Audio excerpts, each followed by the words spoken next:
Afternoon యుద్ధంలో big twist ఇచ్చారు America president Donald Trump.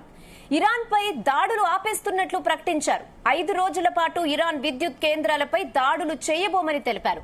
పశ్చిమాసియాలో శాంతి కోసం ప్రయత్నిస్తున్నామని అన్నారు. మరోవైపు తమకు బెదిరిపోయి ట్రంప్ దిగొచ్చారని ఇరాన్ రియాక్షన్ ఇచ్చింది. ఇక యుద్ధానికి బ్రేక్ ఇస్తూ ట్రంప్ చేసిన ప్రకటనతో చమురు ధరలు భారీగా తగ్గాయి. గంటలోనే ఏకంగా 15% దిగొచ్చింది. ఇదే విషయంపై ఇప్పుడు అనాలిసిస్ చేద్దాం. ఎస్ భరత్, సో ఇది ఒక మంచి పరిణామం అనుకోవచ్చా? మనకు చాలా మంచి పరిణామం. మధ్యలో వాళ్ళు వీళ్ళు కొట్టుకుంటే ఇబ్బంది మనకి రేట్స్ పెరిగిపోతున్నాయి. అది ఇరాన్ గెలుపా ట్రంప్ గెలుపా అన్న దానికంటే నేను ఒకటి ఏం చెప్తా అంటే, ఇరాన్ సిస్టమ్ చూస్తే నాకు ఆశ్చర్యం వేసింది. అధ్యక్షుడు చనిపోయిన తర్వాత, సుప్రీం లీడర్ చనిపోయిన తర్వాత బెదిరిపోకుండా వెనిజులాలో అధ్యక్షుడిని ఎత్తుకొస్తే కొంచెం కూడా ప్రతిఘటన లేదు. అయిపోయింది, పూర్తిగా అమెరికాకు సరెండర్ అయిపోయింది. బట్ ఇరాన్ ఏ విధంగా ఫైట్ బ్యాక్ చేసిందంటే నిజంగా చాలా గొప్పగా ఫైట్ బ్యాక్ చేసింది ఇరాన్, ఒప్పుకోవాలి ఈ విషయంలో. అంటే ఇరాన్కు సుప్రీం కమాండర్ ఉన్నా సరే, ఇప్పుడు ఒక అధ్యక్షుడు వేరే ఉంటారు, సుప్రీం కమాండర్ వేరే. Supreme commander is ultimate. అధ్యక్షుడు బతికే ఉన్నారు. సో సుప్రీం కమాండర్ చనిపోయినంత మాత్రాన పూర్తిగా ఇరాన్ రెవల్యూషనరీ గార్డ్ సరెండర్ కాలేదు. వాళ్ళు కోట్ల రూపాయల విలువైన క్షిపణులను వదిలితే వీళ్ళు 30 లక్షలు 40 లక్షల విలువైన డ్రోన్లతో అటాక్ చేస్తున్నారు. లో కాస్ట్ వారు ఇరాన్ చేసేది. అమెరికా ఒక తోమాహాక్ క్షిపణి 700 కోట్ల వరకు ఉంటుంది. వీళ్ళు 30 లక్షలు 50 లక్షల డ్రోన్లతో మొత్తం విధ్వంసం సృష్టిస్తున్నారు. ఇజ్రాయెల్లో, దుబాయ్లో, గల్ఫ్ దేశాల్లో మొత్తం విధ్వంసం సృష్టిస్తున్నారు. సో ఎంతకాలం యుద్ధం చేస్తాడు కదా. సో ఒకటి ట్రంప్ విజయం ఏంటంటే వెనిజులా అధ్యక్షుడిని కిడ్నాప్ చేసి అమెరికాకు తెచ్చుకున్నాడు. ఖమేనీని లేపేశాడు. ఆ విషయంలో ఫుల్ సక్సెస్. ఖమేనీని లేపేయడం అంటే మామూలు విషయం కాదు కదా. ఎక్కడున్నాడు ఏందన్నది కరెక్ట్ గా పిన్ పాయింట్ లో మొదటి రోజే లేపేశాడు కదా. ఫస్ట్ రోజే, ఫిబ్రవరి 20 స్టార్ట్ అయిన మొదటి రోజే లేపేశాడు. అక్కడ వరకు ట్రంప్ విజయం. అది ఒకటే రోజు వాళ్ళ గుడ్ డే. ఫిబ్రవరి 28 తర్వాత ఇప్పుడు మార్చి 23 లాస్ట్ 22 రోజుల్లో మాత్రం ఇరాన్ చుక్కలు చూపించింది. ఎట్లా అంటే అమెరికా శక్తి, వాళ్ళకున్న ఆయుధ సంపత్తి. అమెరికా డిఫెన్స్ బడ్జెట్ సంవత్సరానికి 90 లక్షల కోట్లు. 90 లక్షల కోట్లు సంవత్సరానికి డిఫెన్స్ మీద ఖర్చు పెడతారు. మన భారతదేశం మొత్తం బడ్జెట్ ఎంత తెలుసా? మొన్న కేంద్ర ప్రభుత్వం ప్రవేశపెట్టిన బడ్జెట్ మొత్తం అన్ని రంగాల్లో ప్రవేశపెట్టే ఖర్చు 54 లక్షల కోట్లు. డిఫెన్స్ బడ్జెట్ మనది 5 లక్షల కోట్లు, 6 లక్షల కోట్లు. మళ్ళీ అంత చిన్న కంట్రీ ఎవరు? అమెరికా చిన్న కంట్రీ ఏం కాదు. 30 కోట్ల జనాభా. మనకంటే వైశాల్యంలో పెద్దదే, జనాభా తక్కువ, కానీ ఆర్థిక వ్యవస్థ చాలా పెద్దది కదా. నేను అందుకని ఏమంటా అంటే, అమెరికా లాగా మనం గొప్ప ఆర్థిక వ్యవస్థ లాగా ఎదగాలి. ముందు డబ్బులు మనకు ఈ ఫ్రీబీస్ బంద్ చేస్తే గొప్ప ఆర్థిక వ్యవస్థ ఎదిగితే మనం ఎంతైనా ఖర్చు పెట్టచ్చు. 90 లక్షల కోట్లు ఒక్క రక్షణ మీద ఖర్చు పెడుతున్నారు. మనం మొత్తం అన్నిటి మీద ఖర్చు పెట్టేది 54 లక్షల కోట్లు. డిఫెన్స్ మీద మనం ఖర్చు పెట్టేది సంవత్సరానికి 5 లక్షల కోట్లు. దానిలో మళ్ళీ పెన్షన్స్ కి పోతాయి. డిఫెన్స్ పెన్షన్, 1 ర్యాంక్ 1 పెన్షన్, ఇవన్నీ కూడా. వాళ్ళు 90 లక్షల కోట్లు ఖర్చు పెడితే మనం 5 లక్షల కోట్లు ఖర్చు పెడుతున్నాం. సో 90 లక్షల కోట్లు ఖర్చు పెట్టారు కాబట్టి వాళ్ళకి అన్ని చోట్ల అది ఉన్నాయి. అయినా సరే అంత ఖర్చు పెట్టినా వాళ్ళు లో కాస్ట్ వార్, ఒక డ్రోన్ వేసేసి చేస్తున్నారు. ఇరాన్కు బాగా నష్టం జరిగింది, నో డౌట్. కానీ నష్టం జరిగినా సరే వాళ్ళు ఏంటంటే, ఇక మాకు పోయేదేమున్నది, మా అధ్యక్షుడినే చంపేశారు, మాకు పోయేదేమున్నదని వాళ్ళు ఫైట్ బ్యాక్ చేస్తున్నారు. ప్రజలు కూడా దీనికి సపోర్ట్. ప్రజలు డెఫినెట్ గా కదా అధ్యక్షుడిని చంపితే ఉంటారు కదా. అంటే ఖమేనీకి వ్యతిరేకంగా ఏం జరగలేదు అని మనం చెప్పలేం. ఖమేనీ డిక్టేటరు, చాలా అణచివేశాడు, అక్కడ ప్రజల్ని అణచివేశాడు. 40 సంవత్సరాలుగా ఒక్కళ్ళే అధికారంలో ఉంటారా? ఎన్నికలు లేవు, ఏం లేవు. ముఖ్యంగా మహిళల్ని, ఇస్లామిక్ విప్లవం వచ్చిన తర్వాత 1979 వరకు ఇరాన్లో చాలా మహిళలు చాలా పవర్ఫుల్ ఉండే, చదువుకున్న వాళ్ళు చాలా మంది ఉండే. ఇస్లామిక్ విప్లవం వచ్చి షరియాలా ఇంప్లిమెంట్ చేసి 2021లో అయితే హిజాబ్ వేసుకున్న వాళ్ళని కూడా జైల్లో పెట్టి ఒక ఆమె చనిపోతే చాలా పెద్ద ఇష్యూ అయింది. సో దాని ద్వారా చాలా మందిని అణచివేశాడు. ఇటీవల ఇప్పుడు ట్రంప్ ఎందుకు యుద్ధానికి దిగాడంటే, జనవరిలో ఇప్పుడు ఫిబ్రవరిలో అటాక్ అయింది కదా, డిసెంబర్ జనవరిలో ఒక 4,000 మందిని రోడ్ల మీదకి వస్తే చంపేశాడు ఇరాన్ పౌరుల్ని ఖమేని. సో ఖమేని చంపేయడం వల్ల ప్రజల్లో ఈయన మీద వ్యతిరేకత ఉన్నది కాబట్టి ఇదే రైట్ టైం ఇరాన్ మీద అటాక్ జూన్లో ఆల్రెడీ యుద్ధం చేసుకున్నారు. ఇరాన్ మీద ఇజ్రాయెల్ అమెరికా యుద్ధం చేసుకున్నారు, 11 రోజులు యుద్ధం చేసుకున్నారు. చేసుకున్న తర్వాత ఇదే కరెక్ట్ టైం. వెనిజులాలో ఏ విధంగా అయితే చేశానో ఇక్కడ కూడా నేను లేపేసి చేస్తా. అంటే అమెరికా భయం ఏంటంటే ఇరాన్ కనుక న్యూక్లియర్ బాంబు తయారు చేస్తే, ఇప్పుడు ఉత్తర కొరియాలో కిమ్ని ఏమైనా చేయగలుగుతున్నారా? ఎందుకు చేయలేకపోతున్నారు? ఉత్తర కొరియా దగ్గర అణుబాంబు ఉంది. అణుబాంబు వేస్తే జపాన్లో ఏం జరిగింది? అమెరికా మీద అణుబాంబు వేశారనుకోండి, మొత్తం హిరోషిమా నాగసాకి అయినట్టు ఒక నగరం మీద అమెరికా మీద కిమ్ వేస్తాడు. కాబట్టి ఉత్తర కొరియాను అమెరికా ఏం బీకలేదు. అట్లాగే ఇరాన్ కనుక న్యూక్లియర్ బాంబు తయారు చేసుకుంటే అమెరికా మీద ఎప్పటికైనా థ్రెట్ అవుద్ది. అందుకని మనం అణు పరీక్షలు 98లో వాజ్పేయి సమయంలో ప్రోగ్రామ్ చేసిన మన మీద కూడా ఆంక్షలు విధించారు. అప్పుడు పాకిస్తాన్ కూడా తయారు చేసింది ఆ తర్వాత అణుబాంబు. సో అణుబాంబు ఉంటే కనుక అణుబాంబు వాళ్ళ ఉద్దేశం ఏంటి? రష్యా దగ్గర ఉండాలి, అమెరికా దగ్గర ఉండాలి, మిగతా వాళ్ళ కొత్త వాళ్ళ దగ్గర ఉండకూడదు అణుబాంబు అని. సో కొత్తగా తయారు చేసే వాళ్ళని డిస్కరేజ్ చేస్తున్నారు. పాకిస్తాన్లో ఉన్న అణుశాస్త్రవేత్తలు ఖదీర్ ఖాన్ వాళ్ళు ఆ టెక్నాలజీ ఉత్తర కొరియాకి ఇచ్చేశారు. ఇవ్వడం వల్ల కిమ్ ఇవాళ పొట్టిగా గట్టిగా లావుగా ఉన్నాడని కిమ్ చూస్తే అందరికీ దడ. మన అమెరికా ఉన్న జపాన్ కలిసి ఎక్సైజ్ చేసి అమెరికా ఉన్న సౌత్ కొరియా కలిపి ఎక్సైజ్ చేస్తే కిమ్ సముద్రంలో ఒకటి మిసైల్స్ కొట్టాడు. అంటే మీరిద్దరు కలిస్తే నేను మిసైల్స్ కొడతా అని భయపెట్టాడు. గడగడలాడిస్తున్నాడు కిమ్ ప్రపంచాన్ని. ఎందుకు? అణుబాంబు ఉంది.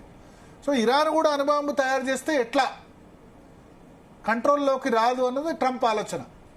మరి అణుబాంబు దగ్గరికి పోయిందా లేదా తెలియదు, కానీ వాళ్ళు ఇప్పుడు ప్రజల వ్యతిరేకత ఉన్నారు ఖమేని మీద. ఖమేని 4,000 మందిని చంపినప్పుడు వాళ్ళ చుట్టాలు బంధువులు చూసిన వాళ్ళందరూ కూడా వ్యతిరేకత వస్తుంది కదా. సో ఖమేనిని చంపేంత వరకు ఓకే, చంపిన తర్వాత ఆపాల్సింది. ఆ తర్వాత వరుసగా అటాక్ చేయడంతో ఖమేనిని చంపడం ఓకే, కానీ చిన్నపిల్లలు కూడా చనిపోయినారు కదా అమెరికా స్కూల్ పిల్లలు. సో యుద్ధం అన్నప్పుడు ఏం జరుగుతుందంటే ఆ క్షిపణి వచ్చి దేని మీద పడుతుందో తెలియదు కదా, సామాన్యులు కూడా చనిపోయే అవకాశం ఉంటది. సో దాని మీద అమెరికా మీద వ్యతిరేకత వచ్చింది. ఖమేనీని చంపి మొదటి రోజు సైలెంట్గా కూర్చుంటే అయిపోతుండే. కానీ ఇరాన్ ఫైట్ బ్యాక్ చేసింది మాత్రం చాలా అంటే చరిత్రాత్మకం. గతంలో వియత్నాం గడగడలాడిచ్చింది అమెరికాని. 30 సంవత్సరాలు యుద్ధం చేసినా ఇక వెనక్కి వచ్చేసారు. అంటే అమెరికా శక్తి ఏంటంటే ఎయిర్ ఫోర్స్, ఆకాశం మీద వచ్చి కొడతారు అంతేనా. బిన్ లాడెన్ను ఆకాశం మీద నుంచి వచ్చి పాకిస్తాన్లో వచ్చి ఎత్తుకొని పోయి చంపేసి చేసేసారు. కానీ గ్రౌండ్ ఫోర్సెస్ వస్తే వాళ్ళ సైనికులు కూడా చనిపోతారు. ఇప్పుడు ఇరాన్ హార్ముజ్ జలసంధిని స్వాధీనం చేసుకోవాలంటే గ్రౌండ్ ఫోర్స్ కావాలి. ఆఫ్ఘనిస్తాన్లో ఏమైంది? గ్రౌండ్ ఫోర్సెస్ బిన్ లాడెన్ను చంపేశారు, కానీ ఆఫ్ఘనిస్తాన్లో అమెరికా సైన్యాలు ఇక వెనుదిరిగి తప్పలేదు. ఎందుకంటే వాళ్ళు ఆత్మహత్య దాడులు మొదలుపెట్టారు తాలిబాన్లు. దాంతో వాపసు రావాల్సి వచ్చింది. అమెరికా సైన్యం పరాభవమే, వియత్నాంలో కూడా పరాభవమే. సో ఇప్పుడు యుద్ధంలో మోడర్న్ యుద్ధం వచ్చిన తర్వాత, ఇంతకుముందు ఏంటంటే యుద్ధాలంటే సైనికులు డైరెక్ట్గా పోయి మిలిటరీలు కొట్టుకునేవాళ్ళు. ఇప్పుడు ఏంది? ఓ డ్రోన్ వేస్తున్నారు, ఓ క్షిపణి వేస్తున్నారు, ఎక్కడ వాళ్ళు అక్కడే ఉండే వేస్తున్నారు. దానిలో ఎవరు విజేత ఉండరు, గెలుపొందిన వాళ్ళు ఎవరు ఉండరు. ఇరాన్కు పోయేదేం లేదు, ఇక వాళ్ళు మొత్తం కోల్పోయి లాస్ట్కి ఇప్పుడు ఏంటంటే హోర్ముజ్ జలసంధి నుంచి పడవలు పోతే మాకు పైసలు ఇస్తే పడవలు మోగిస్తాం, లేకపోతే లేదనే విధంగా అయిపోయింది. ఛార్జ్ వసూలు చేస్తున్నారు. అంటే ఒకటి నిజానికి ఇరాన్ చేసిన యుద్ధాల వల్ల ఇరాన్కి అసలు ఫ్యూచరే ఉండకూడదు, కానీ చమురు నిల్వలు ఈ మిడిల్ ఈస్ట్ కు ప్లస్ చమురు. లాస్ట్ కి అమెరికా ఇరాన్ తో యుద్ధం చేస్తూ ఏం చేసింది? ఇరాన్ చమురు అమ్ముకోవచ్చు అని చెప్పింది. అంటే ప్రైజెస్ $100 $110 దాటడంతో మొదలేమో రష్యా కొనుగోలు చేయొచ్చు, ఇండియా కొనుగోలు చేయొచ్చు, మిగతా వాళ్ళు కొనుగోలు చేయొచ్చు అని చెప్పింది. ఆ తర్వాత లాస్ట్కు ఇరాన్తో యుద్ధం చేస్తూ ఇరాన్కు పైసలు ఎట్లా మరి? ఇరాన్తో యుద్ధం చేస్తూ ఇరాన్కు ఆయిల్ కూడా కొనుగోలు చేయొచ్చు అని చెప్పింది. 2013 నుంచి మనం ఇరాన్ ఆయిల్ కొనుగోలు చేయట్లేదు ఇప్పుడు భారతదేశం, కానీ చైనా కంటిన్యూస్గా కొనుగోలు చేస్తారు. చైనా లెక్క చేయదు అమెరికా. నువ్వు శాంక్షన్ చేసినా ఏం చేసుకుంటావు చేసుకోపో ఉంటుంది. ఏం చేస్తారు చైనా వాళ్ళ దగ్గర క్రిటికల్ మినరల్స్ ఉన్నాయి కాబట్టి నువ్వేం ఆంక్షలు ఇచ్చినా మేము వినాం. నువ్వేమన్నా మా మీద ఆంక్షలు ఇస్తే ఆ క్రిటికల్ మినరల్స్ మేము ఇవ్వం. క్రిటికల్ మినరల్స్ అంటే లిథియం అయాన్ బ్యాటరీస్. ఇప్పుడు ఎలక్ట్రిక్ సంబంధించి ఎలక్ట్రిక్ కార్స్ అయినా అవైనా అటువంటి లిథియం కానీ చాలా క్రిటికల్ మినరల్స్ వాళ్ళ దగ్గర ఉన్నాయి, వాళ్ళు ఆపేస్తారు. సో అమెరికాకు పోటీగా ఒక పెద్ద ఆర్థిక వ్యవస్థ చైనా తయారైంది కాబట్టి వాళ్ళని ఏం చేయలేకపోతుంది. మనం కూడా ఆర్థిక వ్యవస్థ తయారు కావాలంటే ఈ ఫ్రీ బీస్ బంద్ చేయాలి. 90 లక్షల కోట్ల బడ్జెట్ కాదు, మనం ఒక 15-20 లక్షల కోట్లు డిఫెన్స్ మీద ఖర్చు పెట్టాలి. మనం చూసి వేరే వాళ్ళు భయపడాలి మన దగ్గర రావాలంటే. నాకు ఒక రోజు చూడాలనుంది, అమెరికా ఖమేనీని లేపేసినట్టు పాకిస్తాన్లో మనం అక్కడ పాకిస్తాన్ అధ్యక్షుడినో ప్రధానమంత్రినో ఎత్తుకొచ్చే సిచ్యువేషన్ రావాలి. చైనా మీద ఎవరైనా కన్ను వేయగలరా? లేదు కదా. ఎందుకు? వాళ్ళ డిఫెన్స్ ఎక్స్ట్రా మధ్య వాళ్ళు కూడా విపరీతంగా ఖర్చు పెడుతున్నారు. అందరూ అంటారు రక్షణకు ఎందుకు నిధులు, డిఫెన్స్ మీద ఖర్చు పెట్టద్దంటే ఎవరైనా దేశం యుద్ధం మీదకి వస్తే Saudi Arabia, Dubai, Abu Dhabi, UAE వాళ్ళ దగ్గర ఫుల్ పైసలు ఉంటాయి, కానీ డిఫెన్స్ సంబంధించి ఏం శక్తి లేదు. అమెరికా మీద డిపెండ్. సొంతంగా వాళ్ళు అటాక్ చేయలేరు. సౌదీ అరేబియా పాకిస్తాన్తో ఒప్పందం కూర్చుకుంది ఏంటంటే మా మీద ఎవరైనా దాడి చేస్తే మీరు దాడి చేయండి అని చెప్పి. సో డిఫెన్స్ రంగంలో మనం పెట్టుకోకపోతే మన దగ్గర మనం చూసి మన ఆయుధాలను చూసి భయపడాలి. మన ఆయుధాలు తప్పు లేకపోయినా అంటే మరి అమెరికా స్థావరాలకి అమెరికాకు స్థావరాలు ఇస్తే ఇరాన్ తప్పే ఉంది. ఆ స్థావరాలను యూజ్ చేసుకొని ఇరాన్ మీద చేస్తున్నప్పుడు ఆ స్థావరాలను మీద ధ్వంసం చేస్తా అంటది. సో ఇక్కడ వీళ్ళ తప్పు వాళ్ళ దొప్పు అన్నది ఉండదు యుద్ధం వచ్చిన తర్వాత. సో ట్రంప్ కొంత వెనక్కి తగ్గాల్సి వచ్చింది, బట్ మనకు కావాల్సింది అది. ఇప్పుడు మనకు యుద్ధం ఆగాలి, ఎందుకంటే మన ఎల్పిజి సమస్యలు. $110 ఉన్నది బ్రెంట్ క్రూడ్, $97 వచ్చేసింది. స్టాక్ మార్కెట్లో మొత్తం కుప్పలు అయిపోయిన పరిస్థితి. రేపు మళ్ళీ స్టాక్ మార్కెట్ పికప్ బాగుతుంది. ఇంత బంగారం వెండి మొత్తం నిజానికి పెరగాలి యుద్ధం వస్తే, కానీ బంగారం వెండి కూడా తగ్గుతుంది. అంటే ఎవరి దగ్గర పైసలు లేవు ఇక. సో మాట్లాడదాం. మనతో పాటు పాపారావు గారు ఉన్నారు, సారంగుల అమర్నాథ్ గారు భారతీయ జనతా పార్టీ నుంచి. ముందుగా పాపారావు గారు, సో ఎవరిది విజయం? ఏముంది విజయం ఎవరిది? ఇరాన్ దా? Salute to Iran. ఒక మాట, ప్రపంచంలో ఇంతవరకు చాలా దేశాలు అమెరికాను ఓడించినాయి గతంలో. వియత్నాంలో కూడా ఓడిపోయింది, ఆఫ్ఘనిస్తాన్ లో ఓడిపోయి పారిపోయింది, ఇరాక్ లో కూడా ఓడిపోయినట్టే సర్దుకున్నారు. కానీ నాటో అయితే నిన్న నాటో వాళ్ళంతా సర్దుకుని వెళ్ళిపోయారు అక్కడి నుంచి, దుకాణం పరారు. కాబట్టి అదంతా దీర్ఘకాలిక పోరాటంలో వియత్నాంలో గానీ ఆఫ్ఘనిస్తాన్ లో గానీ జరిగింది ఒక దీర్ఘకాలిక పోరాటం. ఇది 14-15 రోజుల యుద్ధం, 20 రోజుల లోపే యుద్ధం ఇరాన్ యుద్ధం. మిగతా వాళ్ళంతా పాపం చాలా ప్రాణత్యాగాలు చేసి, వియత్నాంలో అయితే గెరిల్లా యుద్ధంలో కలుగుల్లో దాక్కొని ఎలుకల్లాగా బతికి అంతా చేసి ఆఖరికి అమెరికాను చౌ దెబ్బతీశారు. ఆఫ్ఘనిస్తాన్ లో వాళ్ళు కూడా చాలా ప్రాణాలు కోల్పోయారు, చాలా పెద్ద ఎత్తున చేశారు. ఇప్పుడు ఇరాక్ లో కూడా చాలా వాళ్ళ సద్దాం హుస్సేన్ కోల్పోవటం ఇవన్నీ. సరే, ఇక్కడ జరిగింది ఏంటంటే ఆయుధ పరంగా కూడా అమెరికా మీద సుపీరియారిటీ ఇరాన్ చూపించింది. అణ్వాయుధాల్లో ఎవరికి సుపీరియారిటీ ఉండదు, కానీ అణ్వాయుధాలు లేవు ఇరాన్ దగ్గర, అది వేరే విషయం. అదేం సుపీరియారిటీ కాదు, అది అదేంటంటే పూర్తి ధ్వంసం. అది ఆయుధ పరంగా ఇవాళ అది చూపించిన సుపీరియారిటీ అనేది ఇరాను అమెరికా కల్లో కూడా మర్చిపోదు. నిన్న వాళ్ళు ఇజ్రాయెల్ మీద అనుకుంటా ప్రయోగించిన ఒక మిస్సైల్, దాని నుంచి 80 వస్తాయి, 80 టార్గెట్స్ ని హిట్ చేస్తుంది. ఒక మిస్సైల్ ని ప్రయోగిస్తే దానిలోంచి 80 సబ్ కాంపోనెంట్స్ వచ్చి 80 టార్గెట్స్ ఇండిపెండెంట్ గా మళ్ళీ వెతుకుంటూ పోయి టార్గెట్ హిట్ చేస్తాయి. దానికి ఐరన్ డోమ్ సరిపోదు. ఇజ్రాయెల్ ఏదో చాలా అనుకుంది ఐరన్ డోమ్ తో అన్ని ఆపుతానని, కానీ ఒక్క మిస్సైల్ వస్తే అది ఆపడానికి 1-to-1 వార్ లాగా. కానీ ఒకదాని నుంచి ఒకే మిస్సైల్ నుంచి అది స్ప్రెడ్ అయ్యి ఒక పాయింట్ లో దాని నుంచి 80 ఎగతిమ్మి 80 డైరెక్షన్ లో పోయి, అది కాకుండా డాన్సింగ్ మిస్సైల్ అని ఒకదాన్ని చూపించింది. అది కాక ఇంకో మిసైల్ దేన్నో చూపించింది. ఆ మిసైల్ ప్రయోగిస్తే దానిలోంచి ముక్కలుగా 80 చాలా. ఈ రకంగా ఆయుధ పరంగా ఏంటంటే సామాన్యమైనటువంటి ప్రతిఘటన కాదు. అందుకే నేను క్లాస్విడ్జ్ గుర్తొచ్చాడు నాకు ఇది జరగగానే. క్లాస్విడ్జ్ అని మధ్యయుగాల్లో సుమారుగా 16వ శతాబ్దం 17వ శతాబ్దం ప్రాంతంలో అనుకుంటా, ఇటాలియన్ అనుకుంటా అయి ఉండాలి, గుర్తులేదు. సారీ, ఇటాలియన్ మ్యాచ్ వెళ్ళి ఎవరు ఉన్నాడు. క్లాస్విడ్జ్ ఇది ఆన్వార్ అనే పుస్తకం ఉంది, ఆన్వార్ యుద్ధం మీద. అది ఇప్పటికీ ప్రపంచంలో అన్ని మిలిటరీ స్కూల్స్ లో దాని మీద ట్రైనింగ్ ఇస్తారు. ఆన్వార్ లో ఆ పుస్తకం చదివించి దాని మీద ట్రైనింగ్ ఇస్తారు, దాన్ని నేర్పుతారు బాగా. దానిలో ఆయన ఒక మాట అంటాడు, ఓడిన సైన్యాలు బాగా నేర్చుకుంటాయి అంటాడు. The defeated armies learn better. గెలిచిన సైన్యాల కంటే ఓడిన సైన్యాలు బాగా నేర్చుకుంటాయి అంటారు.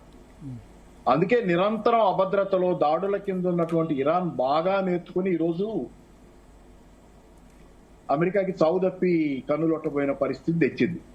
నిత్యం దాడి కింద బతుకుతా, అమెరికా ఎప్పుడు దాడి చేస్తుందో తెలియని స్థితిలో నిత్యం అభద్రతలో ఉన్నటువంటి ఒక దేశం ఎన్నో పాఠాలు నేర్చుకుంది. ఆ పాఠాలన్నీ యుద్ధంలో కనపడ్డా. ఇంకెన్నో ఉన్నాయో.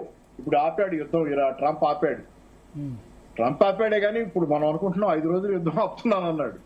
ఇరాన్ ఏమన్నది, ఖమేనీ చచ్చిపోగానే this is a revenge is our duty అంది. మీరు ఇందాక ఒక మాట అన్నారు, కొంచెం తేడా నాకు అభ్యంతరం ఉంది. ఏంటంటే ఖమేనీని చంపేసి ఆపేస్తే పోయేది యుద్ధం అని. ఖమేనీని చంపి ఆపటం వీళ్ళ చేతిలో లేదు. అప్పుడే రెవల్యూషనరీ గార్డ్ ఏం చెప్పింది, ఖమేనీని చంపగానే రివెంజ్ ఈజ్ అవర్ డ్యూటీ అని చెప్పింది. ప్రతీకారం మా కర్తవ్యం అంది. ఖమేనీని చంపినందుకే యుద్ధం ఇంత దూరం వచ్చింది. ఖమేనీని చంపకపోతే యుద్ధం ఆగే అవకాశాలు ఎక్కువ ఉండేవి. ఖమేనీని చంపినందుకే ఎక్కువ ధ్వంసం జరిగింది ఇక్కడ. దాంతో ఆపడం అసలు కుదిరే పని కాదు. అంటే వెనిజులాతో అక్కడతో ఆపేశారు, ఆయన ఎత్తుకొచ్చేసారు. అదే ఆయన ఎత్తుకెళ్లారు, సరే అది వేరే విషయం. వెనిజులాకి అంత పోరాట పటిమా శక్తి కూడా లేదు, అంత లేదు. ఏంటంటే ఈ వెనిజులాలో ఇదే ఒక 2-3 రోజుల తర్వాత చేస్తే అయిపోతుండే అని అన్న. 20 రోజుల వరకు ఆగి అనవసరం లేదు, వాళ్ళ చేతిలో లేదు అది. ఖమేనీని చంపబట్టే ఇంత దూరం వచ్చింది. జాతి ఒకటై ముక్కలు ముక్కలుగా వాళ్ళని ఎక్కడికెక్కడ చిన్నాభిన్నం చేసేంతగా ఇప్పుడు ఎక్కడా వాళ్ళకి అసలు పైగా ఏమన్నారు ఇప్పుడు వాళ్ళు ఏమంటున్నారు, యుద్ధం ఆపటం ఐఆర్జీసీ ఉంది, ట్రంప్ యుద్ధం ఆపాలా కొనసాగించాలనేది మేము నిర్ణయించాల్సిందని ఎప్పుడో చెప్పారు వాళ్ళు. ఓకే, మేము నిర్ణయిస్తాం యుద్ధం ఎప్పుడు ఆపాలో అని చెప్తా 3 షరతులు కూడా పెట్టారు అమెరికాకి. యుద్ధానికి నష్టపరిహారం, 2 మా సార్వభౌమాధికారానికి హామీ, 3 ఇది ఉంది కదా, ఇది మన భవిష్యత్తులో ఇలాంటి వెరిమోరి యుద్ధాలు మా మీద జరగవని ఒకటి ఏంటి గ్యారంటీ. ఈ 3 షరతులు పెట్టారు అక్కడ తీసుకెళ్లి. అవి ఏమి మాట్లాడకుండా 5 రోజులు గ్యాప్ అంటే 5 రోజుల్లో నువ్వు గ్యాప్ ఇస్తే మరి నీకేమవుద్ది 5 రోజుల్లో. అటు పక్క ఇరాన్ రెస్పాన్స్ అనేది ఇంకా నాకైతే తెలియదు, నేను ఫాలో అవ్వాలి వెంటనే. ఇరాన్ ఏంటి రెస్పాన్స్, ఇరాన్ కూడా ఆపుద్దా వాళ్ళ కోసం? ఇరాన్ వాళ్ళు చెప్పేది మేము డిసైడ్ చేస్తామని చెప్తున్నారు, నువ్వు డిసైడ్ చేసుకుని సీజ్ అంటారు ఏకపక్షంగా. నేను ఓడిపోయాను వెళ్ళిపోతున్నాను దండం అనలేదు కదా, సీజ్ ఫైర్ 5 రోజులు అంటున్నావు. అది ఇరాన్కి నచ్చాలి కదా, వాళ్ళు చెబుతుంది అది నాకు నచ్చి నాకు చేయకపోవచ్చు అంటారా? వాళ్ళు చేయకపోవచ్చు అంటారా మీ ఉద్దేశంలో? 3 షరతులు ఉన్నాయి కదా, వాటి సంగతి చెప్పమంటారు ఇప్పుడు. దాని విధ్వంసానికి నువ్వేం పరిహారం ఇస్తున్నావు, పరిహారం మాట్లాడుకుందాంరా. 2 మా సార్వభౌమాధికారానికి గ్యారంటీ ఏంటి? 5 రోజులే ఆపుతున్నాను అంటున్నావు, 6 రోజు మళ్ళీ యుద్ధం మొదలు పెడతానంటావు, లేకపోతే ఇప్పుడు ఆపేసి మళ్ళీ ఎప్పుడో మొదలు పెడతానంటావు. ఇట్లాంటివి మాకు ఎన్నాళ్ళు, నీతో యుద్ధం లేకుండా మేము ఎప్పుడు బతుకుతాం అది కూడా తెలుసు. ఇన్నుంటాయి మరి వాళ్ళకి కూడా. రోజువారీ ఇదేం సార్ గోళ, ఎప్పుడు పడితే ఎప్పుడు వచ్చి పడి. ఏంటంటే యుద్ధం పైగా మనం ఇందాక అనుకున్న దానిలో 90 లక్షల కోట్ల మిలిటరీ బడ్జెట్ మనకు కూడా ఉంటే బాగుంటున్నాం. కానీ నేను చెప్తుంది ఒకటే ఇక్కడ, అంటే 90 లక్షలకు మన మొత్తం బడ్జెట్ 54 లక్షల కోట్లు అయితే వాళ్ళ మిలిటరీ బడ్జెట్ 90 లక్షల కోట్లు కాదు. నేను అనేది ఏంటంటే ఉండాలన్నట్ల మనం పెట్టేది 5 లక్షల కోట్లే కాదు. మన మిలిటరీ బడ్జెట్ బాగుంటే బాగుంటుందని మీరు అన్నారు, దాన్ని నాకు అభ్యంతరం లేదు. కానీ నేను అనేది మిలిటరీ బడ్జెట్ బాగుండాలి, కానీ మిలిటరీ బడ్జెట్ లో పోరాట పటిమ ఉండదు. అమెరికా మిలిటరీ బడ్జెట్ ముందు ఇరాన్ మిలిటరీ బడ్జెట్ ఎంత పోరాట పటిమ, పోరాడాలని దేశాన్ని కాపాడుకోవాలనే పట్టుదల ప్రజల్లో దీక్ష ఉండాలి. వియత్నాం ఎంత దేశం, ఆ రోజు అమెరికా యుద్ధం చేస్తే వియత్నాం వాళ్ళు ఎట్లా పోరాడారు, ఎంత పేద దేశం అది. ఆఫ్ఘనిస్తాన్ ఎంత దేశం, వాళ్ళు తాలిబాన్లు. ఆఫ్ఘనిస్తాన్ ఎంత పెద్ద దేశం అది. కరెక్టే, సరే వాళ్ళు తిప్పికొట్టగలరు కానీ వాళ్ళు వేరే దేశం మీద యుద్ధం చేసే పరిస్థితి లేదు కదా. వియత్నాం పోయి వేరే దేశం మీద అటాక్ చేసే పరిస్థితి లేదు. ఎందుకు మనం అటాక్ చేయాలని మన కోరిక ఎందుకు? అటాక్ అంటే ఇప్పుడు పాకిస్తాన్ మన మీద పిచ్చి వేషాలు వేస్తే కాదు పాకిస్తాన్ పిచ్చి వేషాలు వేస్తే పాకిస్తాన్ అధ్యక్షుడు లేపేసే సత్తా ఉండకూడదా మనకు డైరెక్ట్ గా? కానీ ఇప్పుడు ఆ కోరికలు అందరికి బాగానే ఉంటాయి. కానీ వెనిజులా అధ్యక్షుని కిడ్నాప్ చేసినట్టు పాకిస్తాన్ ప్రధాని కిడ్నాప్ మనం చేయొద్దా? ఇప్పుడు చేసి అమెరికా ఏం బాగుంది? చేసి వెనిజులా విషయంలో అయితే బాగానే ఉంది కదా సార్. నేను అనేది ఇరాన్ విషయంలో ఓకే, వెనిజులా విషయంలో అయితే బాగానే ఉంది కదా, సక్సెస్ అయింది కదా. వెనుజులా నాకేం శత్రువు కాదు sir. Venezuela admire Maduro. Bin Laden నేను అనేది బిన్ లాడెన్ కూడా లేపేశారు కదా. బిన్ లాడెన్ వ్యవహారం వాళ్ళంతా అదంతా అది గ్యాంగ్ వేరు కానీ ఆ గ్యాంగ్ విషయం నేను మాట్లాడటలా. అంటే నా ఉద్దేశం ఏంటంటే మన శత్రువుని మన దగ్గరున్న సామర్థ్యం చూసి, రక్షణ సామర్థ్యం చూసి భయపడాలి. చైనా అయినా, పాకిస్తాన్ అయినా, బంగ్లాదేశ్ అయినా. కానీ ఇప్పుడు మనం ఇప్పుడేదో ఒక్క పాకిస్తాన్ లో ప్రెసిడెంట్ నో ప్రైమ్ మినిస్టర్ భయపెట్టడానికి అంత పెద్ద ఖర్చు. చైనా మీద అమెరికా కూడా భయపడుతుంది కదా ఏం చేయడానికి. ఆ విధంగా క్యాపబిలిటీ ఉండాలి మనకు కూడా. ఎవరికి భయపడుతుంది? చైనాకు అమెరికా కూడా భయపడుతుంది కదా అంటారా. అదే నేను అంటాను. అందుకని ఏంటంటే ఇది డెంగ్ సియాఓపింగ్ మాట చెప్పాడు. నేను చెప్పేది ఒకటే, దీనిలో భయపడాలి రెండో వాళ్ళు అవసరాన్ని. అంటే ప్రపంచంలో మంచి చెడేం లేవు, లాభ నష్టాలు భయం భక్తులే ఉన్నాయి. రెండో వాడిని భయపెడతావా, నువ్వు భయపడతావా, అంతే అంతే. మంచి చెడుతో కబుర్లు అవ్వ. అది రెండు. అక్కడే నేను చెప్పేది ఒకటి, మీకు డెంగ్ సియాఓపింగ్ ఓ మాట అన్నాడు, చైనా గురించి ప్రస్తావన తెచ్చారు కాబట్టి. నీకు hide your time and bide your strength అన్నాడు. నీ స్ట్రెంత్ బిల్డప్ చేసుకుని, సైలెంట్ గా నీ స్ట్రెంత్ బిల్డప్ చేసుకుని టైం వచ్చినప్పుడు నీ పంజా తెరువు అన్నాడు. దానికోసం ఏంటంటే మనం దేశంలో అంతర్గతంగా మన ఆర్థిక వ్యవస్థని పటిష్టం చేసుకోవడానికి లాంగ్ టర్మ్ ఆలోచనతో వ్యూహాత్మకంగా వ్యవహరించాలి. మనం ఇంటర్నల్ గా స్ట్రాంగ్ అవ్వాలి. చైనాకున్న రెస్పెక్ట్ ఎక్కడి నుంచి వచ్చింది? ఒక ఆయుధ బలం నుంచే కాదు, దానికున్న ఆర్థిక పటిష్టత. అమెరికా దాని దగ్గర నుంచి దిగుమతులు తగ్గించుకోవాలంటే చైనా దగ్గర నుంచి తగ్గించుకోలేక ఇంకా పెరుగుతున్నాయి ఎగుమతులు. చాలా వ్యూహాత్మకంగా వ్యవహరిస్తుంది చైనా. దాని స్ట్రెంత్ అంతా ఎక్కడ ఉంది? దాని స్ట్రెంత్ అంతా దాని ఆయుధాల్లో ఇంతవరకు ఆయుధాలు పరీక్షించబడాలి, అది యుద్ధం చేయలే ఈ మధ్య. దాని స్ట్రెంత్ అంతా దాని ఆర్థిక వ్యవస్థలో ఉంది. టెక్నాలజికల్ గా కూడా అమెరికా మీద సుపీరియారిటీ సంపాదించింది కదా చైనా. అందుకని మనం ఇంటర్నల్ గా ప్రతిసారి ఆ రష్యా ఎందుకు పడిపోయింది పని, చైనా కమ్యూనిస్ట్ పార్టీ సరే, చైనా కమ్యూనిస్ట్ దేశం అది ఇలా ఉంది. రష్యా ఒకప్పుడు ఊరికే పడిపోయింది కదా, కుప్పగొలిపోయింది కదా. ఎందుకు కుప్పగొలిగింది? రష్యాకి చైనాకి తేడా ఏంటి? చైనాను చూసి అమెరికా ఎందుకు భయపడుతుంది? రష్యా ఎందుకు కూలిపోయింది అమెరికాకి వ్యతిరేకంగా పోరాడలేక? ఎందుకంటే రష్యా ఇంటర్నల్ గా స్ట్రెంగ్ అవ్వకుండా కేవలం అమెరికాతో ఆయుధాల పోటీలో ఆయుధాలు పోగేసుకుంటా వెళ్ళి అమెరికా బెదిరిస్తే నీకంటే నా దగ్గర ఎక్కువ ఆయుధాలు ఉన్నాయనే పోటీలోకి దిగింది రష్యా. దానిలో అంతిమంగా రష్యా కూలిపోయింది. ఎందుకంటే అంతర్గతంగా ఆ దేశ ప్రజలకు కావాల్సిన కనీస అవసరాలు తీర్చే స్థితిలో లేకుండా పోయింది రష్యా. ఆ రోజు పెద్ద పెద్ద క్యూలు రష్యాలో, ఏ సరుకుల్లో నాణ్యతా ప్రమాణాలు లేవు. వీటన్నిటి వల్ల అంతర్గతంగా దేశంలో ప్రజలేమో విలవిల్లాడుతున్నారు సరుకులు లేక క్యూలలో ఇట్లా. రెండో పక్కనేమో బయటేమో పెద్ద పెద్ద ఆడంబరంగా ఆయుధాలు, షిప్పులు, బ్రహ్మాండమైన యుద్ధ నౌకలు ఇట్లా ఉండేది రష్యా. అంతర్గత బలహీనతల వల్ల కూలింది రష్యా. అమెరికా దెబ్బ కొడితే కూలింది కాదది.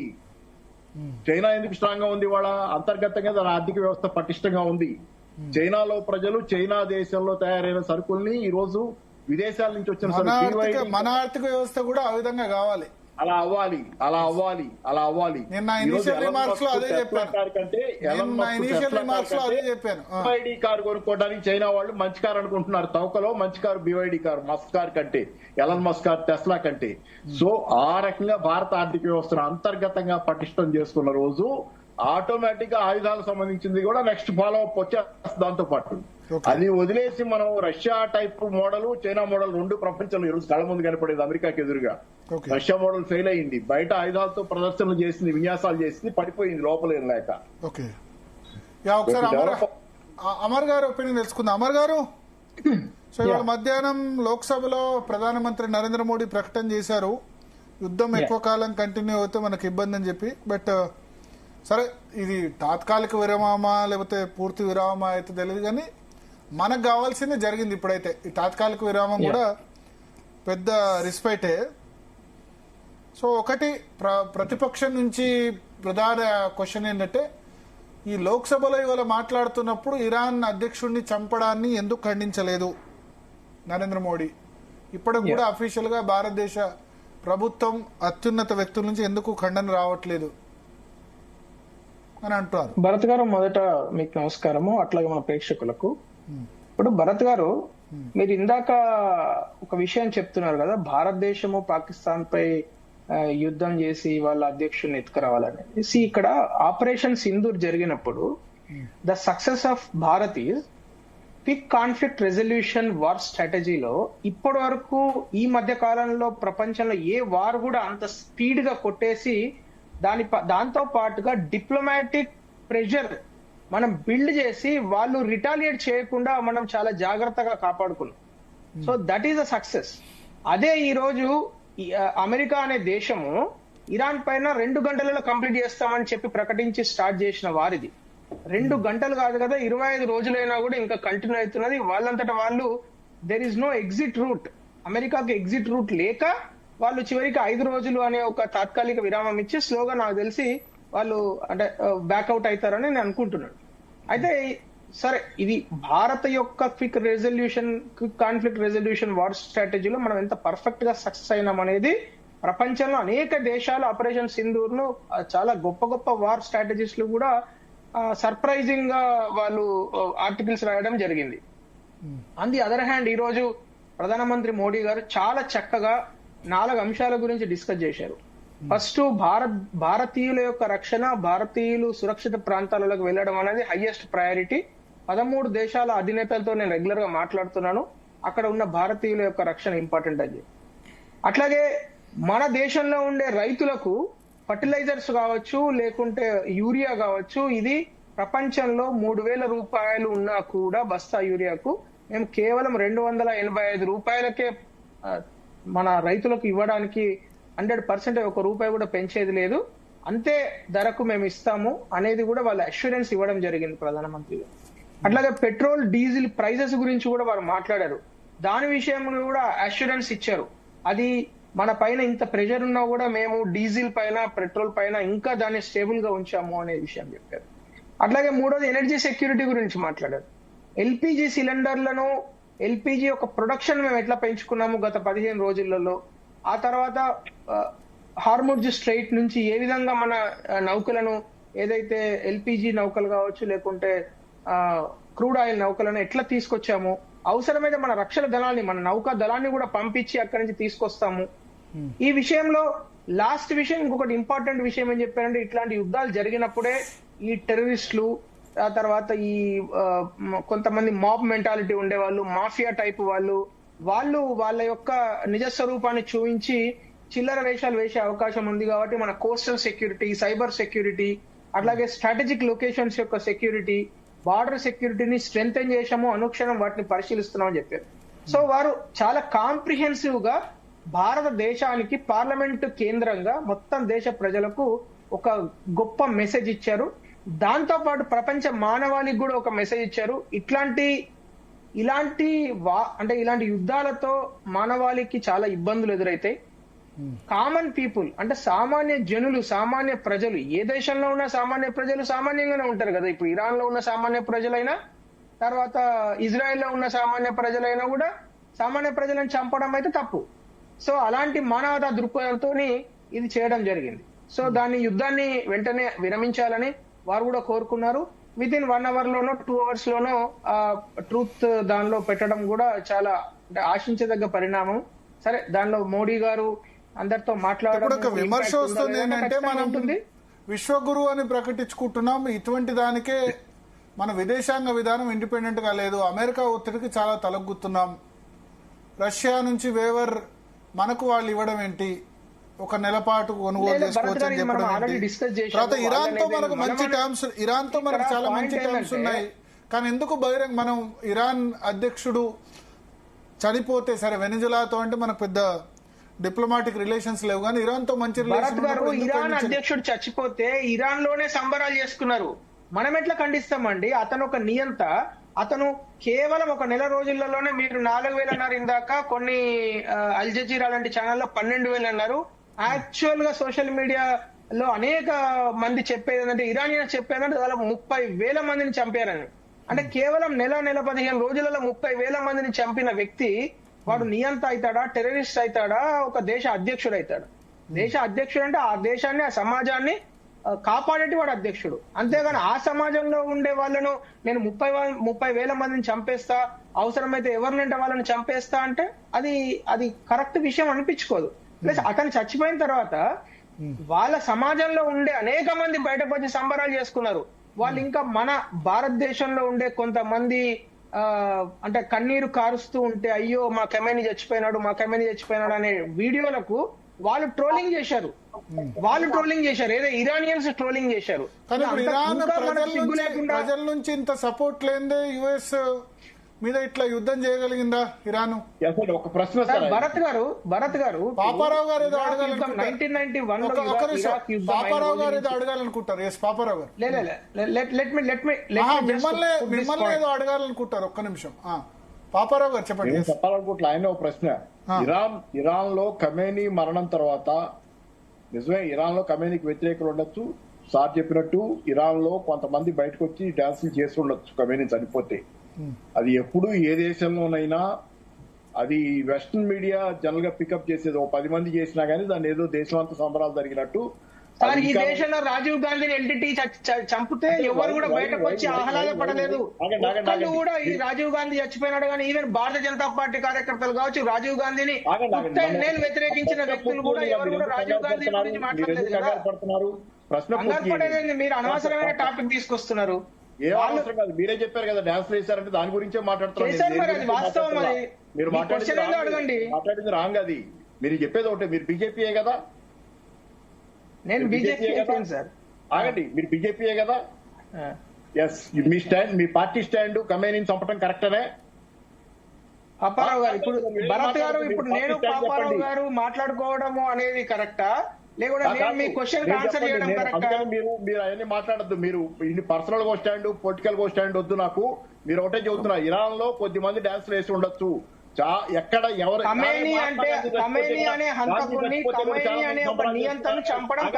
భారతదేశంలో కూడా గాంధీ చచ్చిపోతే చాలా మంది సంబరాలు చేసుకున్నారని చెబుతారు. ఎంతమంది చేసుకున్నారు? చేసుకోలేదండి. తప్పది, తప్పు ఎవరు చేసుకోలేదు. అంటారు. అది అబద్ధాలు మాట్లాడొద్దండి, అబద్ధాలు మాట్లాడకండి పాపారావు గారు.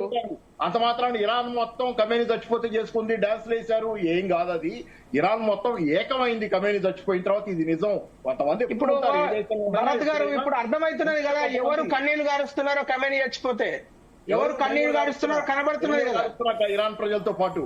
అట్లా ఒప్పుకోండి, ఒప్పుకోండి. ఖమేనీ చచ్చిపోయినందుకు నేను కన్నీళ్లు గారుస్తున్నా, ఖమేనీ అనే హంతకుడు చాలా మంచివాడని చెప్పండి. ఎవరైనా తప్పులు చేస్తే ఇరానియన్స్ ను చంపడం కరెక్ట్ అని ఒప్పుకోండి. దమ్ముంటే ఒప్పుకోండి. పాపారావు గారు ఇరాన్ లో 30,000 మందిని 45 రోజులలో ఘోరంగా చంపడం కరెక్ట్ అని ఒప్పుకోండి. దమ్ముంటే ఎవరు రెచ్చగొట్టారు దాన్ని? ఎవరు రెచ్చగొట్టారు? దమ్ముంటే ఒప్పుకోండి సార్.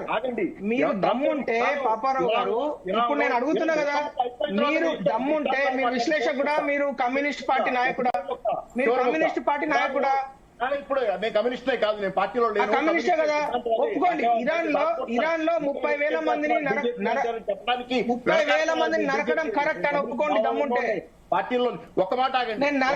ఇరాన్ లో 40,000 మందిని చంపడం కరెక్ట్ అని ఒప్పుకోండి. మొత్తం డైవర్ట్ చేస్తుంది ఇరాన్ లో. అట్లా కాదండి, మీరు ఒప్పుకోండి. మీరు ఒప్పుకోండి సార్, మీరు కమ్యూనిస్టే కదా, మీరు ఒప్పుకోండి. ఇరాన్ లో ఇరాన్ లో 30,000 మందిని అమాయకులను చంపడం కరెక్ట్ అని ఒప్పుకోండి. చెప్తున్నా, అదే చెబుతున్నా. 30,000 మందిని చంపడం కరెక్ట్. మీరు అడిగారు, నేను చెప్పాలి కదా. 30,000 మంది చెప్పండి మరి. ఆగండి, ఆ నెంబర్ మీరు ఇచ్చిందా? ఎవరిచ్చింది? మీకు ఎవరిచ్చారా నెంబరు? ఒక ప్రశ్న. రెండో ప్రశ్న ఏంటంటే, ఇరాన్ లో ఆర్థికంగా సమస్యలు పెరిగి ధరలు పెరిగి జనాలు ఆందోళన చేశారు. చేసిన ఆందోళనని అమెరికా రెచ్చగొట్టిందా లేదా? ట్రంప్ రెచ్చగొట్టాడా లేదా?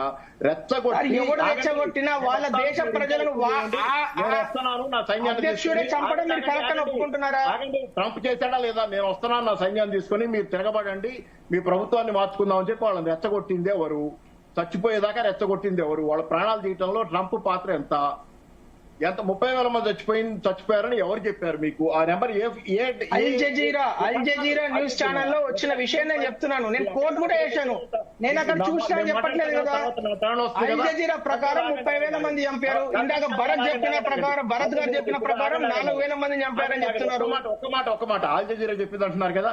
నెక్స్ట్ నా టర్న్ వస్తుంది కదా, మీరు మాట్లాడండి. తర్వాత ఇప్పుడు కాసేపు నా టర్న్ వచ్చినప్పుడు నేను మాట్లాడే లోపు మీరు అల్ జజీరాది తీసి చూపించండి నాకు. ఇప్పుడు భరత్ గారు 4,000 మంది చంపారని చెప్పారు. చెప్పండి. సరే అంటే ఇక్కడ ఓకే నేను అనేది ఒకటి ఒక విషయం ఇక్కడ ఒక విషయం దేశ ప్రజలు 30,000 మంది చంపడం కరెక్ట్ అని ఒప్పుకుంటున్నారు. నేను చెప్పేది ఏంటంటే ఖమేనీ అనే వ్యక్తి నియంత, నో డౌట్. అతను ఇస్లామిక్ విప్లవం పేరు చెప్పి స్త్రీలను అంచివేశాడు, నో డౌట్. అది ఒప్పుకుంటా సార్, అభ్యంతరాలన్నీ దానిలో డౌట్ లేదు. కానీ అతను చనిపోయిన తర్వాత సంబరాలు చేసుకున్నారేమో, కానీ అదే సమయంలో ఏం జరిగిందంటే చిన్నపిల్లలు చనిపోవడం, దానివల్ల యూనైట్ అయిపోయారు అమెరికాకు వ్యతిరేకంగా. సంబరాలు చేసుకొని ఉంటారు. మీరు అడిగిన ప్రశ్న ఏంది? సామాన్యులు చనిపోవడం వల్ల అమెరికా మీద కూడా America we're not advocates of America. Very clear Bharat garu. We're see neither America is our friend nor anybody is our friend. We're ఇద్దరు ఫ్రెండ్సే మనకు. America friends, Iran friend. మారడం అనేదే మనకు కావాల్సింది. అమెరికా ఫ్రెండ్, ఇరాన్ ఫ్రెండ్, ఇద్దరు ఫ్రెండ్సే. ఇద్దరు ఫ్రెండ్సే కదా. మరి ఇప్పుడు మనం ఇదే ఛానల్లో డిస్కస్ చేసాం లాస్ట్ టైం కూడా. భారతదేశంలో మార్చి 5వ తారీఖు ఇరానియన్ ఫారిన్ మినిస్టర్ ఉన్నాడు, ఇజ్రాయెల్ ఫారిన్ మినిస్టర్ కూడా ఉన్నారు. అందరితో మనం మాట్లాడుతున్నాం. ఇరాన్ ప్రెసిడెంట్ తో మోడీ గారు మాట్లాడుతున్నారు, ఇజ్రాయెల్ ప్రధానమంత్రితో కూడా మోడీ గారు మాట్లాడుతున్నారు. ఇరాన్ ఇన్ఫాక్ట్ థ్యాంక్స్ చెప్పింది మనకు. వాళ్ళ లవానా వాళ్ళ ఏదైతే నౌకకు సంబంధించి 183 మంది ఈ రోజు కూడా కొచ్చిలో ఉన్నారు. వాళ్ళు they are staying in our place. అక్కడ వాళ్ళ నౌక ఖరాబ్ అయిపోతే వాళ్ళని ఇక్కడ డాక్ చేసేసి అక్కడ 183 మంది ఇంకా still they are living in India, కొచ్చిలో. So Iran is thanking us. ఇక్కడ అమెరికా ట్రంప్ చేసిన ఏదైతే యుద్ధాన్ని, దాడులను ఎవ్వరు కూడా సపోర్ట్ చేయట్లేదు. We are definitely opposing it. చాలా క్లియర్ గా వితౌట్ ఎనీ హెసిటేషన్ దాన్ని మనం ఖండిస్తున్నాము.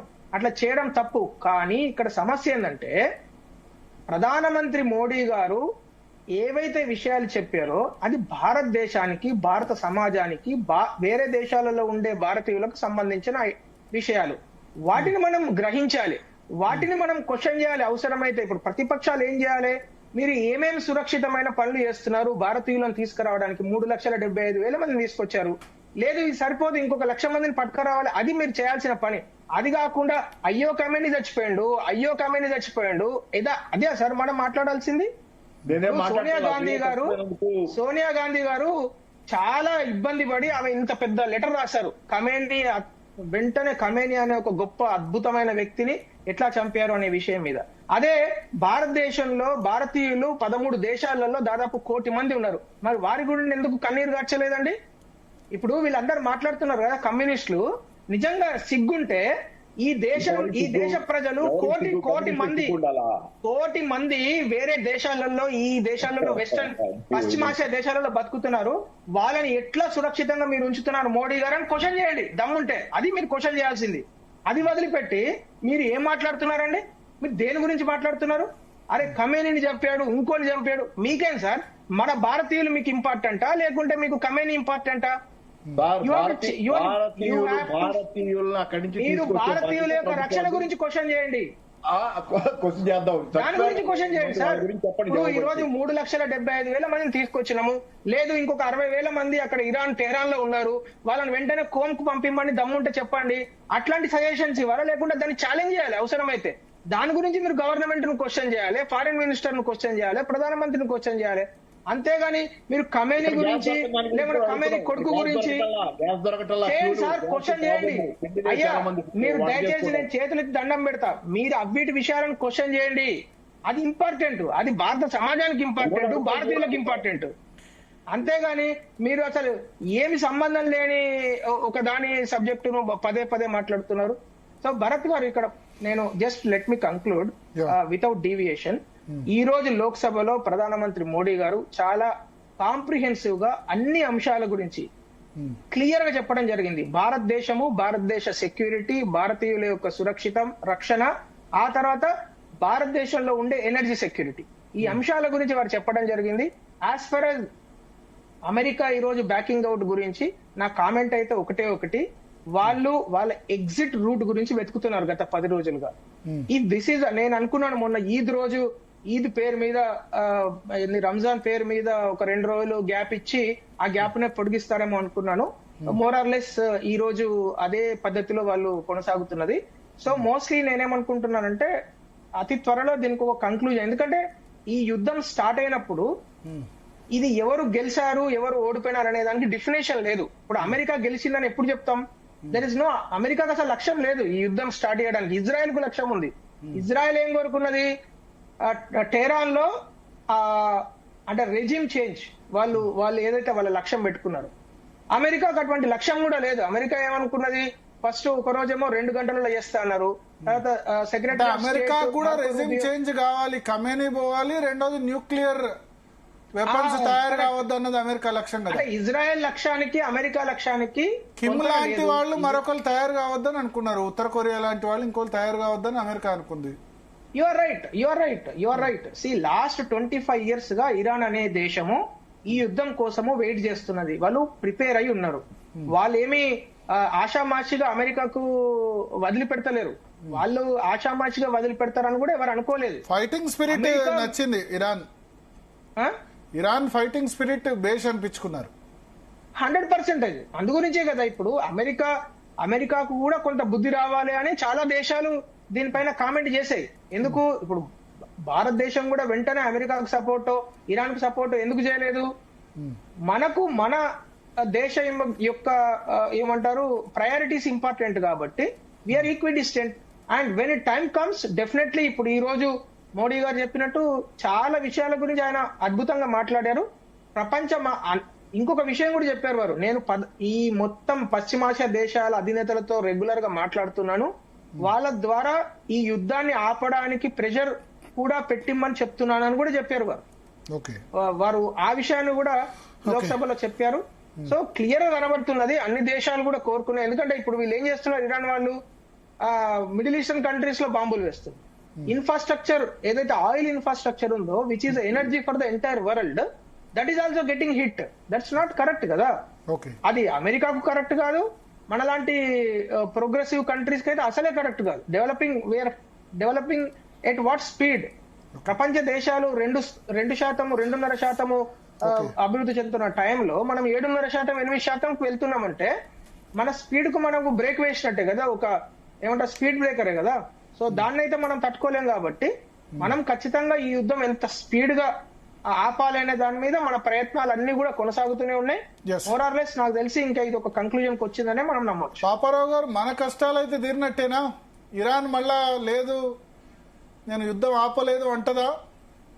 యుద్ధం మామూలుగా అయితే కనుక వాళ్ళు చెప్పింది యుద్ధం ముగించాల్సింది మేము వాళ్ళు కాదని చెప్పి అన్నారు.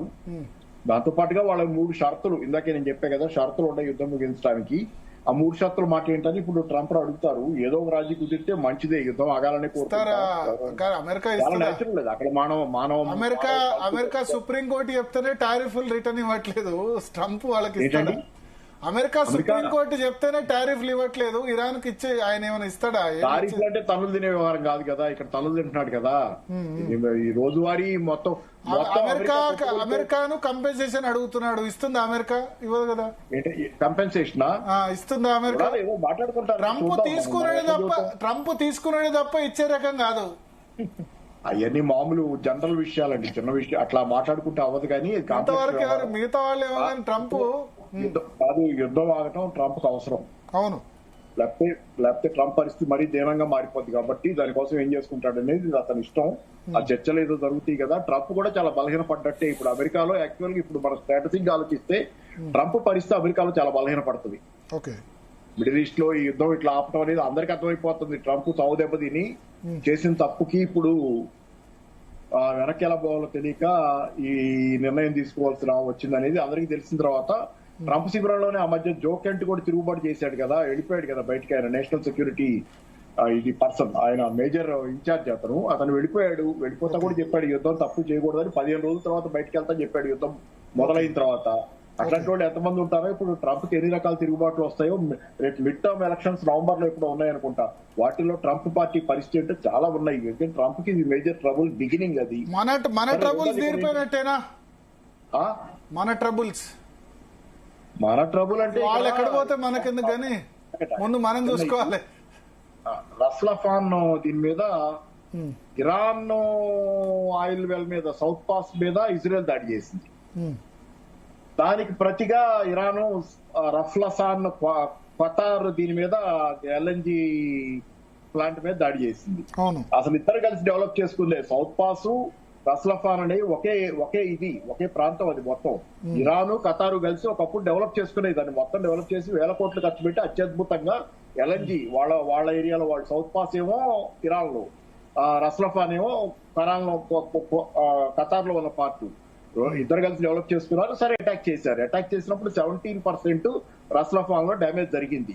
ఆ డ్యామేజ్ ని పూర్తుకొని మళ్ళీ పాత స్థాయి ప్రొడక్షన్ రావాలంటే 3 to 5 years పట్టుద్దని మొన్నే చెప్పారు వాళ్ళు. అలాగే చాలా డ్యామేజ్ జరిగిన మధ్యప్రాచ్యంలోని చాలా ప్రాంతాల్లో ప్రొడక్షన్ రిస్టోర్ చేయాలంటే కొంతకాలం పట్టుద్ది. 6 నెలలైనా పట్టొచ్చు చాలా విషయాల్లో. కాబట్టి ఇమీడియట్ గా ప్రాబ్లము ఇంకా పెరగదు. నెమ్మదిగా హై సీస్ లో ఉన్నాయి.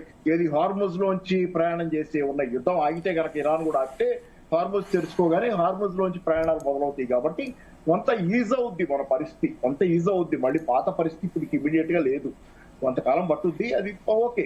తర్వాత నేను అనేది ఒకటి, ఇప్పుడు ఎనర్జీ సెక్యూరిటీ ప్లస్ మనకి భారతీయుల సెక్యూరిటీ అన్నారు. భారతీయుల సెక్యూరిటీ గురించి ఎవరికి డౌట్ లేదు, కావాలి. మన అందరూ భారతీయులు పని చేసుకోవడానికి పోయిన వాళ్ళు, చిన్న పనులు చేసుకునే వాళ్ళ దగ్గర చాలా మంది మన సామాన్య భారతీయులు అక్కడ ఉన్నారు.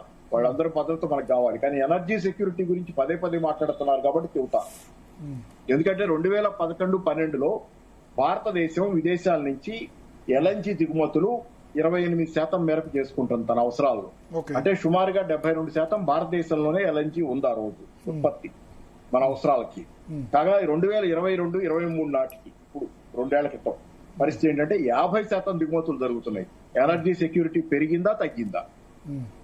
ఎనర్జీ సెక్యూరిటీ తగ్గిపోయింది, పరిస్థితి దిగజారింది. రెండోది క్రూడ్ ఆయిల్. 2014-15లో ఆ రోజు క్రూడ్ ఆయిల్ దిగుమతులు మన 77% విదేశాల నుంచి. అంటే మన అవసరాల్లో 77% వరకు దిగుమతి చేసుకుంటున్నాం. ఆ రోజు 23% దేశంలోనే ఉత్పత్తి ఉంది. ఇవాళ అది 90% మేరకు దిగుమతులు చేసుకుంటున్నాం. అంటే మన క్రూడ్ ఆయిల్ డిపెండెన్స్ విదేశాల మీద పెరిగింది. అందుకని ఏంటంటే ఎనర్జీ సెక్యూరిటీ అనే మాటలతో కాదు, ఎనర్జీ సెక్యూరిటీ ప్రాక్టికల్ గా ఆచరణ. 75 ఉందా 85 అనేవాళ్ళు ఏంటి? అప్పుడు వీళ్ళు బీజేపీ అధికారంలోకి వచ్చే సమయం నాటికి 80% ఉంది కదా క్రూడ్ ఆయిల్. లేదు, అంత లేదు, 77%. కానీ మీరు 85% అనుకుని ఇప్పుడు 90% ఉంది కదా డిపెండెన్స్. అంటే పెరుగుతోంది కదా, నేను చెప్పేది కన్జంప్షన్ పెరుగుతోంది కదా అంటారా. కన్జంప్షన్ పెరుగుతోంది కదా, క్రూడ్ ఆయిల్ కన్జంప్షన్ అన్నది పెరుగుతోంది. ఆ పెరుగుదలకు దగ్గర మన దగ్గర ఆయిల్ ఎక్స్ప్లోరేషన్ లేదు కదా, మన దగ్గర ఆయిల్ అవైలబిలిటీ ఉండాలి కదా. అదే చెబుతుంది, ఎందుకు లేదని అడుగుతున్నాను. నా ప్రశ్న ఏంటంటే ఎనర్జీ సెక్యూరిటీ అన్నప్పుడు మనం ఎక్స్ప్లోరేషన్ ఉండాలి కదా. ఓఎన్జీసీ ఉంది, మనకి ఏం చేస్తున్నాం మనం అని అడుగుతున్నాం. అంతే, మనం మాట్లాడుతున్నాం కదా, మాటలు అయితే కోటలు దాటుతున్నాయి ఒక అడుగు ముందుకి. అంటే మన దగ్గర మీకు ఎనర్జీ మీరు అనుకున్న మన ఇండియన్ షోర్ లో ఎనర్జీ రావాలంటే ఇంకొక 2.3 మిలియన్ ఇయర్స్ వెయిట్ చేయండి, అప్పుడు వస్తుంది. మీరు మాట్లాడేది ఏంది? అక్కడ లేనిది ఎక్కడి నుంచి వస్తుంది సార్? ఓఎన్జీసీ ఎట్లా తీసుకొస్తుంది? ఇప్పుడు అక్కడ ఆ ప్రాంతంలో మిడిల్ ఈస్టర్న్ కంట్రీస్ లో ఉంది. So when they explored they got it. So we have to get. ఇక్కడ 27 దేశాల నుంచి మనం దాదాపు 41 దేశాల నుంచి ఈరోజు ఇంపోర్ట్ చేసుకుంటున్నాము. ఎల్ఎన్జీ కావచ్చు, క్రూడ్ ఆయిల్ కావచ్చు. అంత ఈజీ. ఎనర్జీ సెక్యూరిటీ అంటే ఎనర్జీ మేనేజ్మెంట్. మనకు లేని దాన్ని తీసుకురండి అంటే ఎక్కడి నుంచి తీసుకొస్తారు? భారతదేశంలో లేదు. అది మోడీ గారైనా లేకుంటే ఇంకొకళ్ళైనా ఇప్పుడు ఈ 75 సంవత్సరాల్లో భారతదేశంలో స్వతంత్రం వచ్చిన తర్వాత అండమాన్ దగ్గర మనకి క్రూడ్ ఏదో అండర్ సీ ఉందనేది కూడా వస్తున్నాయి. మనం ఎక్స్ప్లోర్ చేయటల్లా. ఎక్స్ప్లోరేషన్ లేకపోతే మన దగ్గర లేదని ముందే చెబితే అలా మనం ఎక్స్ప్లోరేషన్ లేకుండా లేదని చెప్పట్లేదు సార్. ఏదైతే ఇంపోర్ట్ మీరన్న అలిగేషన్ ఏంది? ఇంపోర్ట్ చేసేది బాగా పెరుగుతున్నదని. ఎందుకంటే మన అవసరాలు కూడా చాలా పెరుగుతున్నాయి. మన ఎల్ఎన్జీ ఇప్పుడు మీరన్న 2011-12లో 23.79 మిలియన్ మెట్రిక్ టన్స్ ఇంపోర్ట్ చేస్తే ఈ రోజు భారతదేశంలో 36 మిలియన్ మెట్రిక్ టన్స్ ఇంపోర్ట్ చేస్తున్నాం. కానీ అవసరాలు చాలా పెరిగినాయి. చూద్దాం. చర్చ ముగించాల్సిన అన్వేషణ చేయకుండా అవసరాలు పెరుగుతాయి అంటే మరి బయటకే పోవాలి. చర్చ ముగించాల్సిన సమయం ఆసన్నమైంది. థ్యాంక్ యూ అమర్నాథ్ గారు, అదేవిధంగా పాపారావు గారు. ఒక చాలా ఇంపార్టెంట్ వ్యాలిడ్ పాయింట్ ఏంటంటే భారతదేశం మన దగ్గర నిక్షేపాలు లేవు. గల్ఫ్లో తవ్వితే మన దగ్గర తవ్వితే నీళ్ళు వస్తాయి, తవ్వితే వాళ్ళకి క్రూడ్ ఆయిల్ వస్తుంది. సో మన దగ్గర పంటలు పండుతాయి, వాళ్ళ దగ్గర వాళ్ళ ఆహారం కోసం వేరే దేశాల మీద డిపెండ్ కావాలి. వాళ్ళ దగ్గర పంటలు పండవు, ఎడారు కాబట్టి. మనకో అడ్వాంటేజ్ ఉంది, వాళ్ళకో అడ్వాంటేజ్ ఉంది.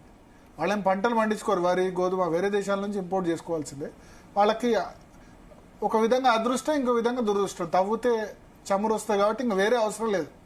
ఆ దేశాలు బతికేదే పూర్తిగా క్రూడ్ ఆయిల్ మీద. బట్ యుఏఈ కొంత మార్చుకుంది, దుబాయ్ మొత్తం ఇన్వెస్ట్మెంట్ సెంటర్గా అక్కడ పాలకులు ముందు చూపుతూ మార్చుకున్నారు.